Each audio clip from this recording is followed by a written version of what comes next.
Good afternoon. My name is Jim Conlan, and welcome to the latest episode of our entertainment show.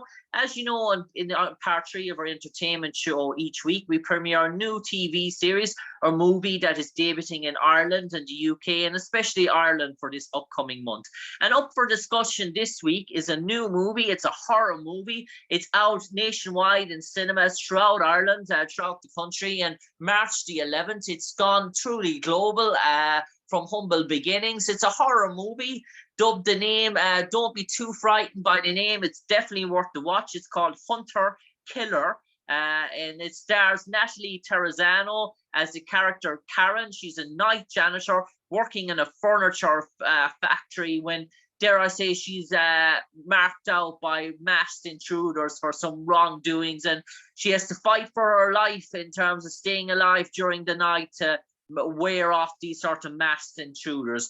Other characters within this movie include Zimny, who plays Eddie, and the other character then we have Larry Bunton, who plays Glenn, and obviously our special guest this evening, who plays the character Danny in Hunter Killer, the one and only JC Oakley. And JC, I saw the trailer for the movie and I saw the mask and all the sorts of design, and I said to myself, have you got a Freddy Voorhees thing going on in terms of Jason X or something like that? Is it, dare I say, is it Sinister Arts? Is it it reminded me almost like the Purge in terms of this sort of thing, in terms of how you would design outfits. And you might get enlighten our audience in terms of, do you play one of these bad guys, and what are your intentions of this forsaken night janitor? Why does she grab your attention?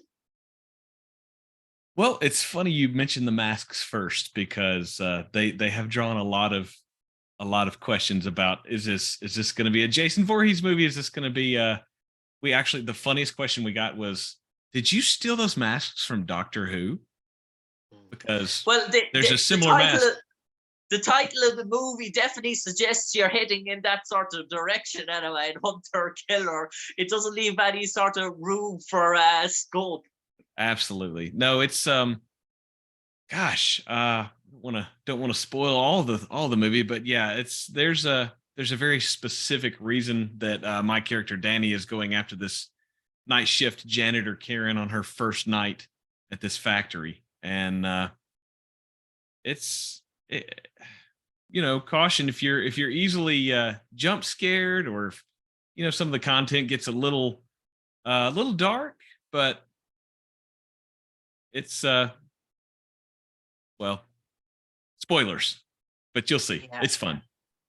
And I suppose, is this, in terms of the themes we're looking at the movie, we talk about, obviously there's horror, there's suspense, there's action within the movie, but dare I say, is there a bit of, you mentioned there, is there a bit of jealousy and a bit of revenge? Are they the sort of hidden sort of themes that you hide in terms of, and be revealed later on? Yes, definitely. I would categorize it as a overcoming, just a normal girl, a normal lady overcoming a big adversity and a lot of abuse in her past, and it's it's been hard for her, and she's trying to make it, and it's just this strength of Natalie's character Karen, and just overcoming a lot of junk that she went through in her past, and that's this movie comes back and lets her go full circle and overcome and win. Okay, and do we get to see, dare I say, there's a great song by the Arctic Monkeys which says the word, they say he changes when the sun goes down. Is that true for your character Danny? Do we see a different Danny in daytime, and do we see his sinister alter ego once the sun goes down? You don't get a lot of Danny other than the man in the mask chasing Karen. Okay.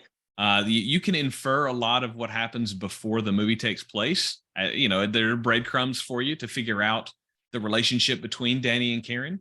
But no, Danny is just an evil person. Yeah. So we don't get to see dare I say, Danny's backstory or his day-to-day life in terms of how he interacts and how this sort of the senator plot develops in terms of why. Are we taking on a journey with Danny, or is it mainly seen through the eyes of Natalie's character, Karen? No, it's definitely Danny's. What you learn about Danny comes directly from Karen and her experience. Yeah, there's not a flashback to Danny's past or anything like that, but you will learn about Danny and Karen's past, but yeah, it's Karen's journey.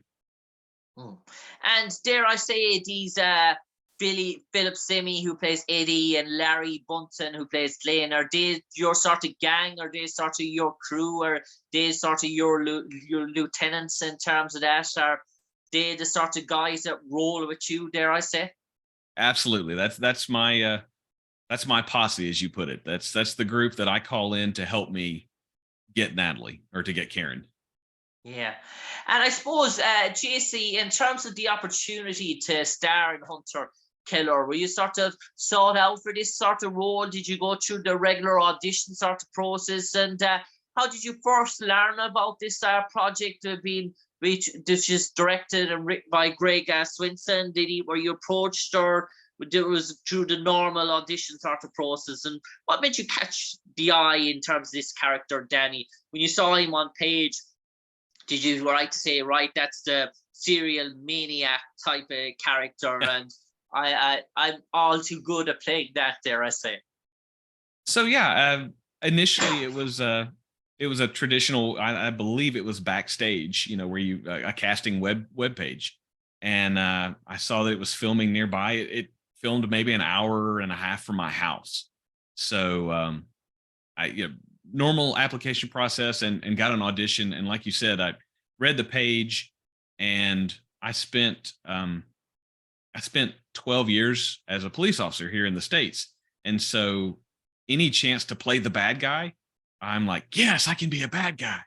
So I read with Greg and with Ryan, and we just kind of clicked. They liked kind of the energy I brought to Danny, and met Natalie, and we interacted well together, and so it went from there. And I suppose, JC, when you arrived on set, and I suppose you're talking about, dare I say, you mentioned at the start maybe an independent sort of movie with a sort of a budget, and dare I say you were working on maybe the one set, the one shoot location, everything is set within sort of this sort of arena. For where the movie started from to where it is now to this day in terms of budget, does that almost feel an extra sense of an achievement, a sort of breakout that ye worked with sort of minimum boundaries, with minimum sort of stuff to create such a project, and yet that you've mainly outdone or outweighed other projects with superior, dare I say, budgets than yourselves? Absolutely. It's when we filmed it, it was, like you said, it was a micro budget independent feature film. Greg wrote the script, and Greg and Ryan, directed and produced. And the way that they used this furniture factory, which was massive, but it was a one location film, and the way they produced this movie and the shots and the cinematography was so creative. And then to have this film that, hey, we're going to send this around to the horror film fest, and it's going to do well. And I believe Natalie took home a couple of best actress awards for it at different festivals. And I know Greg and Ryan took home some, some directors, some writers credits and awards, but to see that low budget not matter, and they could take their creativity and make this into a project that's now showing in theaters worldwide it blew me away. And I suppose, JC, obviously when you sign up for the role, there's no stunt doubles, you're a police officer. Did you get the excitement in terms of that, the whole action sequence, the whole on the go, the whole sort of stunt sequence as well? Because you're not working with green screen, you're not working with sort of effects. There's no one to simulate a sort of a jump while you sit down, have your cup of tea in the background, or a cup of cappuccino or sort of stuff.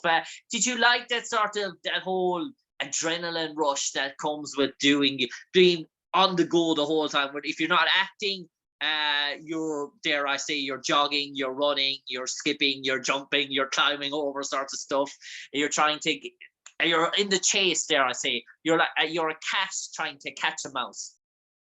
Yes, the cat and mouse and chasing. We did a lot of running. So no, it was great. I never been in something where I needed a double for anything, so I can't speak to how fun that was, but it was a ton of fun to do all of this running around. We had the team of us chasing, and we're jumping through things, and we're climbing over things, and we're pushing things, and we're grabbing. And I love doing the fight scene with Natalie. She was amazing. Well, we have several fight scenes, but you'll see they turned out really well, and she's really good. I mean, it's easy to be the big heavy guy, throwing the punches or whatever. She's got to take them and look like she's hurt. Oh, it was so fun. And JC, in terms of, you mentioned being a police officer for 10 years and serving your time, and credit to you in terms of that. But when you go to work each day, you obviously, you're chasing bad guys, you're running sort of stuff, but you're not doing it with a mask and zero visibility, a sort of costume and an outfit where you're sort of, how did you find that in terms of, there are many times you were just saying to yourself, do I need to go left here or right here, or just in terms of visibility, did they make the eye openings that clearer for you, that you could have a good 360 sort of view in terms of where you're going? Because you're doing this maybe at night time as well, with sort of faded sort of lights as well. So even you have clear visibility, yourself, it's an easy thing to do, but a mask obviously can obscure, and you're doing fight scenes as well with a mask on as well. Mm-hmm. Yeah, it was, you're right. This was a working furniture factory by day, and we would shoot at night. And of course, the aesthetic of the movie is at night, so it's dark. I really just relied on the production team to keep me from running into stuff, because the mask itself, the visibility was a good, maybe 100 degrees or so, but there was no peripheral vision in those masks. So yeah, I was definitely relying, like, run here. Hey, I'm not going to trip, am I? No, you're good. So. And I suppose, JC, obviously the movie was produced. You went to the screening of it, and when did you hear the rumors that, listen, that this thing is going to develop now? It's caught on. It's catching people's attention. It's going through the process. It's jumping to the next stage and the next stage. And did that send alarm bells ringing in a good way for you? When did you realize, holy, I might be onto something, that I might be involved or associated with something that has broken through the gap? Because we're talking about needles in a haystack, these independent films. That's what they are sometimes. And every time in maybe 10 years, a certain needle might push its way through that haystack and sprout out to the big time and sort of stuff. So how exhilarating was that for you? When did you realize that, whoa, this is getting some traction here?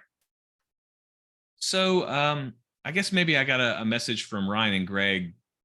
I don't know, maybe I knew they were taking it to the film festivals last year. It took, we filmed this in the end of 2019, the beginning of 2020. So right when, everything's ramping up and shutting down. So we finished filming, but then it took a couple of years for them to do the post-production, just because of the global situation. And they finally got it into the circuit. I don't know, 2022. And maybe last summer, I think Greg and Ryan sent me a message and said, hey, this is doing really well at the festivals, and keep this under your hat, but we may have more, we may have a distributor who's going to take this to the next level for us. And from there, it's been, 6 months or so since that conversation. And I found out 3 weeks ago that we were going to theaters. And it was funny. My wife went, theaters? I thought it was a short film. Wait, do you have lines? This is my wife. Yeah. So it's been a whirlwind 3 weeks. And I suppose, JC, obviously, once this goes to theatres, and it's in theatres on March the 11th worldwide and here in Ireland as well, obviously to have something on your resume, obviously that has gone international as well, and to have that, dare I say, for actors and trying to make a name for them, break through the industry, to have something at international, obviously it sort of speaks out on your resume, and obviously lends the opportunity for more roles and more acting sort of roles and audition processes and talent agents and sort of stuff recommended you for roles. How excited or how prepared for you in terms of how the next 6 or 7 months in the life of JC Oakley might be after this? Because things could move fairly rapidly for you. I am woefully unprepared.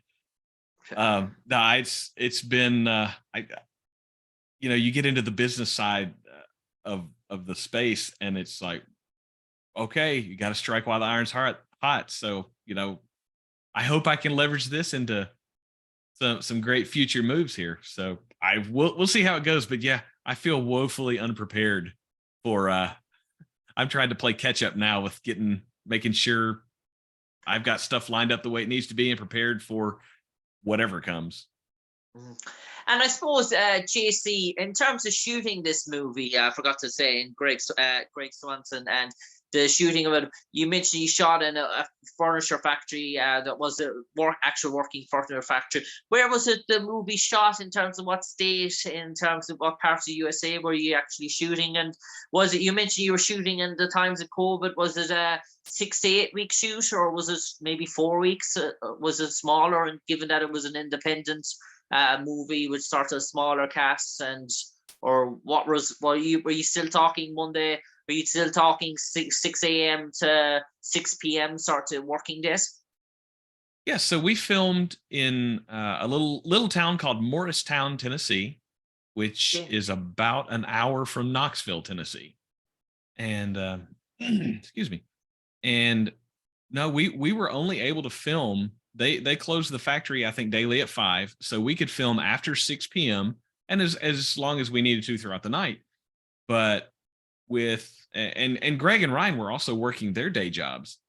Okay. And so we would come together in the evenings and film for anywhere from 4 to 6 hours. And just due to the fact that, our time was limited in the factory every day, the shooting process from beginning to end was a good 5 months, just catching, whenever somebody was available. Hey, you two are in this scene. We're going to shoot these couple of scenes tonight at the factory. And we just got it done when we could get it done. And I suppose, in terms of giving a commitment to that sort of project and being involved in that, it must have been a real sort of a passion and a hobby to say that you were able to commit to that sort of venture in terms of over a 5-month sort of period, when times that you might be needed ASAP and other times that you might be needed for a particular sort of scene as well. Was that due to a burning ambition of yours that you were able to commit that sort of time and that sort of resources to follow up in this dream? Or do you have the hunch, like, if this is something I want to do, this is the early sort of commitments that I need to make? Yeah, so I think anyone, because I started on this acting career very late compared to a lot of people. I didn't grow up wanting to be an actor, but when I left my previous career in law enforcement, I decided that I was going to give this a go and I was going to really commit to it. So, fortunately, my wife was able to handle the stuff here at home while I could pop out and go, hey, 2 or 3 nights a week, I'm sorry, I've got to go and stay out in the middle of the night, and I'll be home whenever I get home. And so she would handle all that stuff for me. But yeah, it's there is a commitment, especially for us new folks, that, hey, this is where the work is and this is when the work is. If you want to make it and if you want to be a part of a project, you got to make the sacrifice. And the beautiful thing about this movie is that it was so fun to do that it didn't feel like that much of a sacrifice. I wasn't going somewhere and going, oh, I've just got to do this for my resume. I was doing it because it was a lot of fun. And JC, before we sort of close out the interview, I do believe you have another sort of feature debuting on Channel Peacock, whether this is a movie or TV series. We spoke about it before you came on air. Who Killed Robert Wone? You might enlighten us a bit about that. Sure. It's a I guess a true crime drama would be how you describe it. But films, again, it films nearby, it films in Knoxville, and I have a good relationship with the production company there. This is a reading through this story. You know, me being a police officer, I love reading through these case files and stuff.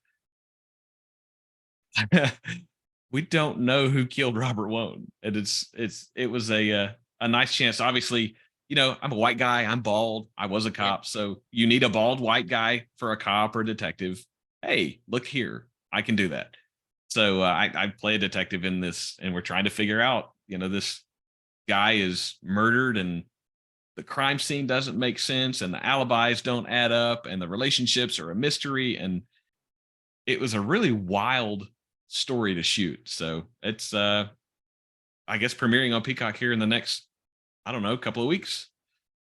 Okay, busy times in the world of JC Oakley. And JC, to finish off now for the last 30 seconds, we'll turn it over to yours truly. You might enlighten all our listeners, all our viewers, why they should go out en masse March the 11th to the cinemas, where they should go out in their trucks, trains, automobiles, bicycles, tractors, horses, ponies, whatever it takes them format to get to the cinema. Why they should sit down, put their feet up on the recliner, pop their Pepsi, eat their popcorn, and watch Hunt Her, Kill Her, as dare I say. And what's in store for them apart from the occasional scream? It is a great little cat and mouse film where you get to watch Natalie, who plays Karen, just, you know, if you like watching somebody use their wits and figure out problems, and, you know, you get a few laughs, and ultimately the small little mouse kills all the cats. And it's a ton of fun. You'll have a great time watching it. It's fun. You'll jump, you'll laugh, you'll cheer. So Jerry beats Tom again, as the saying goes. Jerry the mouse beats Tom the cat again. Absolutely. Absolutely. On that note, JC Oakley, thanks for joining us this evening to talk exclusively about Hunter Killer, which is out in movies, cinemas throughout Ireland on March 11th. JC Oakley plays one of the masked bad guys, Danny, with sort of, let's say, ulterior motives for his pursuit of Karen, played by Natalie Terrazzino, directed by Greg Sonson. Do check it out. But for the moment, and do check out JC Oakley and Who Killed Robert Wone on Channel Peacock as well. But for the moment, JC Oakley, stay safe, take care, and God bless, sir. Thank you, and you as well. Cheers. Take care, JC.